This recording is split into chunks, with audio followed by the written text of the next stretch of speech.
प्रिय दर्शकों, राहु और केतु, इनका गोचर सिंह लग्न और राशि के जातकों के जीवन पर कैसा प्रभाव लेकर के आ रहा है। जीवन के किन क्षेत्रों से आपकी तरफ परेशानियां बढ़ी चली आ रही हैं, किन क्षेत्रों को लेकर के आपको बहुत सचेत रहना है, किन क्षेत्रों से लाभ है, कौन सा उपाय करना है जिससे यह गोचर आपके लिए सहयोगी सिद्ध हो जाए। इन सभी विषयों को लेकर हमारी बृहद चर्चा होगी। के लिए देखा जाए तो राहु और केतु का यह गोचर जो कि आपकी राशि से क्रमशः द्वितीय और अष्टम भाव में होने जा रहा है, ये बहुत शुभ नहीं माना जाएगा। दूसरा भाव देखा जाए तो वाणी का है, खाने पीने का है, आपके कुटुंब का है। तो वहीं आपका अष्टम भाव आकस्मिक जीवन में होने वाली घटनाओं का है, आयु का है, मृत्यु का है। यहाँ पर राहु का गोचर बहुत अनुकूल नहीं है। इस गोचर काल के दौरान आपको बड़ा सचेत रहने की आवश्यकता है। अगर आपको मद्यपान की बुरी लत है तब तो आपको बहुत सावधानी बरतनी है। वाहन चलाते समय, चाहे वो ट्रैफिक नियम हो या वाहन चलाते समय अपने जान की रक्षा, हर तरह से आपको सावधानी बरतनी है। अन्यथा इस गोचर काल के दौरान किसी बड़ी दुर्घटना का आप शिकार हो सकते हैं। इस गोचर काल के दौरान आपको अपने स्वास्थ्य का बहुत ख्याल रखना होगा। फलतः मद्यपान मांसाहार से जितना हो सके दूरी बनाकर रखिए। आय में भी कहीं न कहीं कमी और व्यय में अधिकता देखने को मिलेगी। इस गोचर काल के दौरान आर्थिक रूप से आप काफी प्रभावित होने वाले हैं। इस गोचर काल के दौरान धन संचित नहीं होगा। संभव है कि जिस पैतृक संपत्ति को लेकर के आप विकसित हो रहे थे या जिस पैतृक संपत्ति के कारण आपका विकास हो रहा था, उसी पैतृक संपत्ति के अब बंटवारे का समय आ जाएगा। जिन लोगों का साथ आपको मिल रहा था, कुटुंबी जनों का साथ मिल रहा था, वो साथ अब नहीं मिलेगा। एकाएक खर्च में वृद्धि होगी जिसके चलते मानसिक परेशानी बढ़ने वाली है। बहुत सोच समझ करके धन खर्च करना है।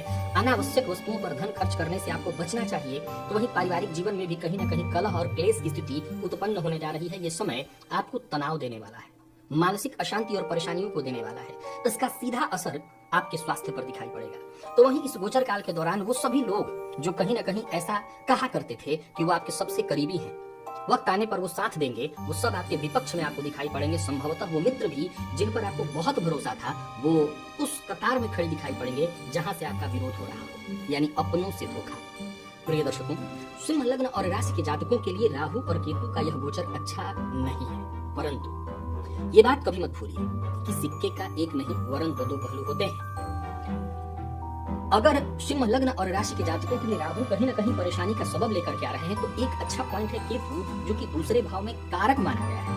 और केतु के दूसरे भाव में होने से एक अच्छी स्थिति उत्पन्न होती है कि आकस्मिक धन लाभ होता है। मैंने ये तो पहले बता दिया आपको कि धन अनावश्यक रूप से खर्च होगा, ये बात तो सत्य है। धन टिकेगा नहीं, धन की चिंता को लेकर के आप परेशान रहेंगे, ये बात अक्षरशः सत्य है। परंतु एक अच्छी बात यह है कि आकस्मिक बीच बीच में धन लाभ भी होता रहेगा, जिसके चलते आपकी गाड़ी चलती रहेगी।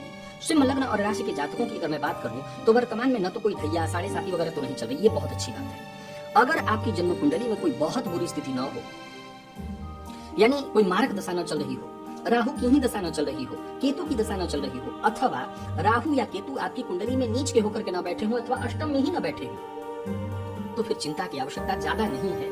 कुछ सावधानियां और उपाय मैं आपके लिए बता देता हूं अंत में, जिसे करके आप इस गोचर का लाभ उठा सकते हैं। लेकिन अगर जन्म कुंडली में राहु केतु पीड़ित स्थिति में नीच राशि में, जिसकी राशि में बैठे उसका राशिपति नीच का है, तो फिर आपको सावधानी बरतनी है। यह गोचर बिल्कुल ठीक नहीं है और आपको परेशानी में डालेगा। मैंने जैसा कहा, खान पान पर नियंत्रण रखिए, मद्यपान मांसाहार से दूरी बना करके रखिए। आइए मैं पहले राहु के बारे में आपको समझाऊं। राहु का आपकी राशि से अष्टम में होना, मीन राशि में गोचर करना, ये ठीक नहीं है, किसी भी तरह से नहीं। यहाँ का राहु गोचर जो होता है वो कहीं न कहीं आकस्मिक दुर्घटना, परेशानी, रोड एक्सीडेंट, किसी न किसी तरह के ऑपरेशन को ये बढ़ावा देता है। तो ये दुर्घटना की प्रबल स्थिति को लेकर के आपके जीवन काल में आएगा। इससे आपको बहुत ज्यादा बचना है। एक और बात, सपोज कीजिए कि कोई वाहन दुर्घटना हो जाती है आपसे, पर आपको कुछ नहीं होता, आपकी गाड़ी से किसी और को कुछ हो जाता है, तब राहु की दृष्टि 12वें भाव पर भी है, कोई मित्र दृष्टि नहीं है। फलतः धन का व्यर्थ में व्यय होना, कोर्ट कचहरी का चक्कर लग जाना। मैंने बात केवल एक रोड एक्सीडेंट की है, हर जगह रोड एक्सीडेंट नहीं हो रहा, कुछ और भी परेशानियां हो सकती हैं, यानी कुछ और भी कारण हैं। जैसे संभव है कि पैतृक संपत्ति को लेकर के कोई विवाद चल रहा हो, तो उसको लेकर के कोर्ट कचहरी का चक्कर लग जाएगा। तो कोर्ट कचहरी का चक्कर लगने का सीधा सा मतलब है कि धन व्यर्थ में तो व्यय होगा ही होगा। तो व्ययाधिक्य के कारण मानसिक अशांति और परेशानी साफ दिखाई पड़ रही है। वहीं राहु की ये जो नीच दृष्टि है चतुर्थ भाव पर, ये बिल्कुल ठीक नहीं है।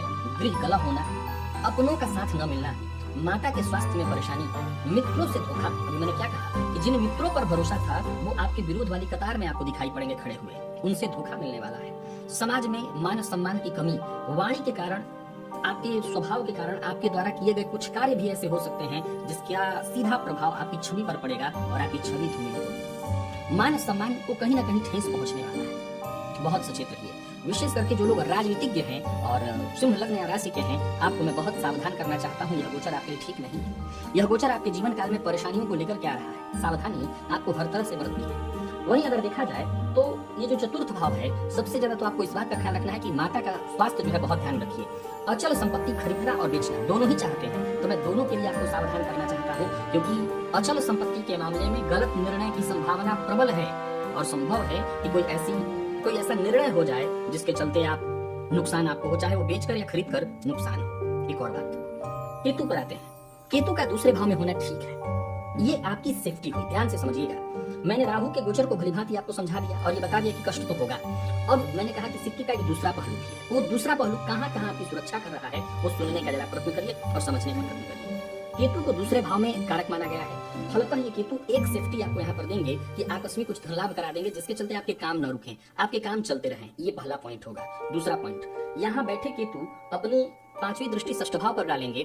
फलतः ऋण इत्यादि को लेकर के परेशानी या शत्रुता को लेकर के जो परेशानी आपके मन में चल रही हो, या संभवतः आपके अपने ही लोग जो इस गोचर काल के दौरान शत्रु बनने वाले हैं, तो शत्रुओं के मध्य ही गलत फहमी करा करके, ध्यान से सुनिएगा, शत्रुओं के मध्य ही गलत फहमी करा करके, विवाद करा करके शत्रुओं के बल को कमजोर कर देंगे।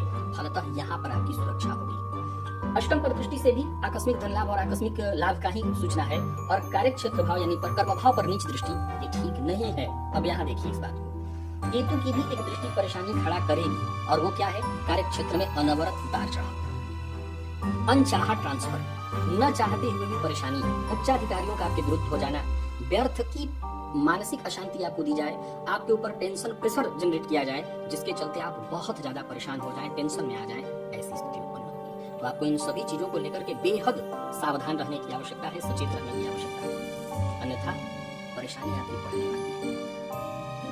अब मैं बात करूंगा कुछ उपाय करने की। कौन सा उपाय किया जाए जिससे यह गोचर शांतिपूर्वक निकल जाए। देखिए, मैंने प्रारंभ में ही ये बात कह दिया आपको कि अगर आपकी जन्म कुंडली में कोई बहुत बुरा समय नहीं चल रहा है, राहु केतु नीच के नहीं है, या जिस राशि में राहु केतु बैठे उसका राशिपति नीच का नहीं है, तो बहुत चिंता की कोई बात तो नहीं है। क्या करें, कुछ उपाय करिए। छिन्नमस्ता, माँ भगवती छिन्नमस्ता की आराधना करिए, उससे आपको बहुत फायदा मिलेगा। सफेद चंदन अपने माथे पर लगाइए, उससे आपको बहुत फायदा मिलेगा।